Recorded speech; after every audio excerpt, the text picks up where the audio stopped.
시작하시면 돼요. 안녕하세요. 오늘 강의를 맡은 김준함 교수입니다. 오늘은 반대의 놀라운 힘에 관해서 한번 강의를 해보겠습니다. 원래 반대의 놀라운 힘은 미국 교수 샬란 진이라는 심리학 교수님의 책을 한국에서 번역을 해서 이제 절찬리에 상당히 판매되고 있는데, 저는 이 원서를 한번 중심으로 강의를 해보고자 합니다. 원래 제목은 In Defense of Troublemakers니까, 이 Troublemakers는 뭡니까? 문제를 일으키는 사람입니다. 말썽쟁이. 그 말썽쟁이를 디펜스 하겠다는 것입니다. 그러니까 이 저자는 말썽꾸러기를 우리가 잘 보호해서 옹호함으로써 좋은 결과를 이룩할 수 있다. 이것을 주장한 사람입니다. 그래서 부제가 The Power of Dissent in Life and Business. 그러니까 삶과 비즈니스의 반대의 힘. 이거에 대해서 설명을 한 겁니다. 그러면 이 저자는 어떤 사람일까요? 이 저자는 현재 UC 버클리 대학의 심리대학원 교수입니다. 그러니까 이분은 오랫동안 수학과 심리학을 전공한 사람이고, 미국에서는 사실 심리학을 전공한 사람들이 정부 부처에 제일 많죠. 교수들도 제일 많고. 그리고 이분은 보니까 시카고 대학교와 버지니아 대학교, 브리티시 컬럼비아 대학교에서 여러 대학에서 교수를 해서 국제적인 강박도 높으시고요. 그리고 특히 영국, 프랑스, 이탈리아, 독일에서 초빙 교수를 오랫동안 했기 때문에 세상 돌아가는 이야기를 누구보다도 쉽게 풀었었던 것이라고 짐작이 됩니다. 그러면 이제 강의는 이런 방법으로 진행을 하겠습니다. 4가지로 제가 분류를 했는데요. 첫째는 다수의 힘이 강하다.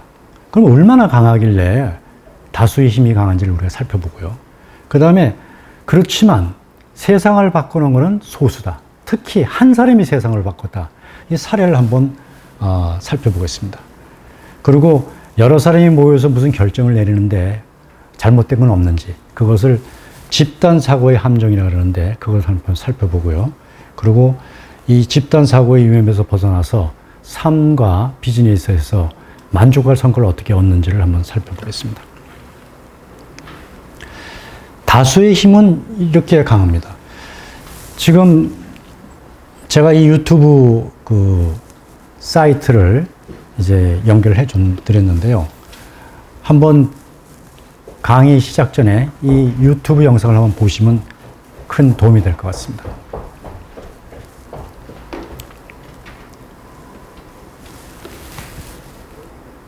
Stop. Pay attention. Take a look at this crowded waiting room. These people. 그 심리학자들은 여러 실험을 이제 하는데요. 그 모든 다수의 힘에 어떤 특정한 개인은 편하기 때문에 따라가는 동향을 보이고 있습니다. 그것을 사회적 동조라고 그러는데요. 엘리베이터 안에서 집단 실험을 한 것도 이제 살펴보면요. 엘리베이터 안에 들어갔을 때 모든 사람은 정면을 보고 있는데 한 사람이 거꾸로 섰을 때 모든 사람이 정면을 보고 있으면 자기도 돌아선다는 거죠.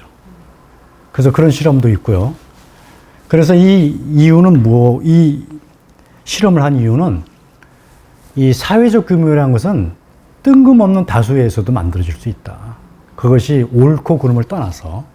그래서 이 샬란 교수가 회사 직장 직원들에게 조사를 해봤더니 직장인 70%가 사내 잘못을 지적 않는다. 답을 했습니다. 잘못이 있어도 지적을 않는다. 그 이유는 뭐냐? 지적한다고 해서 달라지지 않더라. 아무 말 않는 다수의 시선이 두렵다. 나 혼자, 그리고 튀어나온 못이 직 맞는다 그러더라. 그래서 이게 문제가 무엇인지를 이제 심리학 교수들이 살펴보니까 위험한 결정의 폐지는 피해 나갈 수가 없는 거죠. 예를 들어서 IMF가 났다. 경제 위기가 왔다 그러면 나도 직장에서 잘리는 거죠. 회사가 잘못되면 나도 직장에서 털려나가고. 그래서 사실은 선의의 피해자가 다수에 의해서 생길 수 있다 하는 것을 얘기했죠. 그래서 이 교수는 그 대안으로 반대 의견을 용입, 환영하는 문화가 있어야 된다.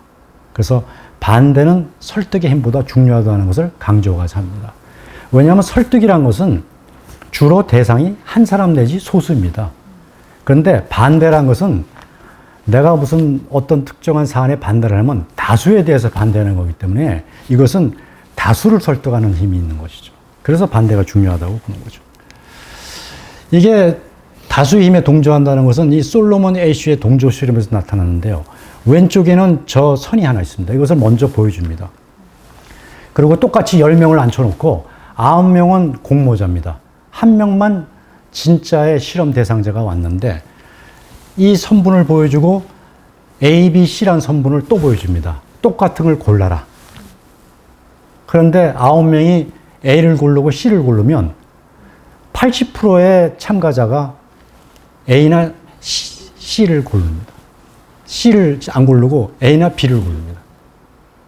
왜냐하면 모든 사람들이 저렇게 다른 걸 택하는데 저게 맞는가 보다 해서 동조를 하게 되는 거죠. 마케팅에서도 많이 쓰는데요. 군중 심리의 정책. 식당 A와 B가 있습니다. 근데 A가 더 맛집이에요. 그런데 B를 마케팅해서 B에다 실험자를 갖다 놓고 줄을 세웁니다. 그리고 표를 나눠주기 시작해요. 그러면 A 식당에는 하나도 안 가고 전부 B 식당으로 갑니다. 이게 이제 군중 심리라는 거죠. 그래서 이 심리학에서는 집단이 합의에 이르는 과정을 집단 극화 현상이라고 봅니다. 그러니까 우리 양극화라는 말이 있죠. 양쪽 끝에 가듯이 집단도 양쪽 끝으로 가는 거죠. 그래서 이 집단 극화의 현상은 두 가지 형태를 띠고 있습니다. 하나는 설득을 주장하는 형태. 그러니까 어떤 식이냐면 집단 다수의 의견에 내가 설득당해가지고 따라가는 거죠. 그래서 예를 들어서 뭐 파란색, 초록색 슬레이드를 시험한다든가 아까 저런 줄 같은 걸 시험할 때 모든 사람들이 파란색을 가리켜서 초록이라고 우기기 시작하면 80%의 사람은 파란색을 보고도 초록이라고 따라간다는 겁니다. 그 옛날 그 한나라 때는 조고의 지록위마라는 말도 있지 않습니까? 그래서 이 위험 상황에 호의적인 의견만 교환되는 불행한 일이 벌어지는 거죠. 지금 아주 저 풍전등화 같은 상황에서도 나쁜 얘기를 한다는 것은 집단에 대한 반대 세력이 되기 때문에 계속 좋은 얘기만 하게 되는 거죠. 그래서 망해가는 나라일수록 더 좋은 얘기만 나오는 거죠. 그래서 더욱 집단 의견에 동하고 나중에 집단 극화에 일으켜서 망조가 나온다 하는 거죠. 또 하나는 이제 사회적 비교입니다. 소셜 컴패리슨이라는 건데 자신이 속한 집단 구성원의 호감을 얻고자 노력하는 거죠. 우리가 직장에 들어갔을 때 직장 모든 사람들이 사악한 일을 하고 있지만 처음에는 일단 동료한테 호감을 얻어야 되기 때문에 사악한 일을 구분하지 않고 우선 호감을 얻는 일을 합니다. 그리고 그 사람들한테 마음을 열기 시작하고요. 그 다음에 그 많은 사람들이 생각하는 거에 나도 평균치는 따라가고 있구나 이렇게 생각하고 그리고 한 줄 더 나가서 여기서 내가 출세를 해야겠다. 그래서 밟기 시작합니다. 그러니까 이미 형성된 과정에서 더욱 인정받고자 노력하는 거죠. 그러니까 더 사악해지는 거죠. 그리고 위험을 감수하고라도 모험을 해서 더 위로 올라가야겠다. 이런 사회 현상이 이제 심화되는 것이죠. 그래서 이 심리학자는 다수의 판단이 우월하다?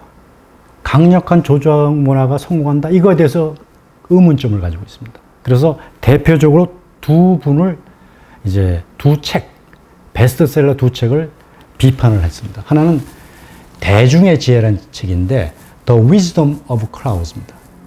매 순간 현명한 결정을 내리게 하는 책이다. 이래서 베스트셀러였습니다. 근데 이건 무슨 문제가 있느냐? 첫째, 이 책에서 요구하는 것은 항상 어떤 조직에 들어가면 모든 사람들이 최고의 아이디어를 내려고 노력을 해야 됩니다. 그래야지 회사가 크는 거죠. 그러니까 대중으로부터 최고의 아이디어를 얻으려고 노력을 하고, 둘째는 이 대중이 따를 수 있는 카리스마가 있는 비전 있는 지도자를 원합니다. 그러니까 이 지도자는 더 큰 힘을 갖는 거죠. 다수의 힘에서. 그리고 대부분 그 지혜로운 결정이라는 것은 이익 극대화와 연결됩니다. 그러니까 이익을 극대화시킨다는 것은 사실은 현명하지 않을 수도 있지만 다수들은 그 길로 따라가는 거죠. 그리고 이제 성공하는 기업의 8가지 습관, 이걸 비판했는데, 보죠. 이 책의 첫 번째는 뭐냐면, 아니면이 악령에서 벗어나라.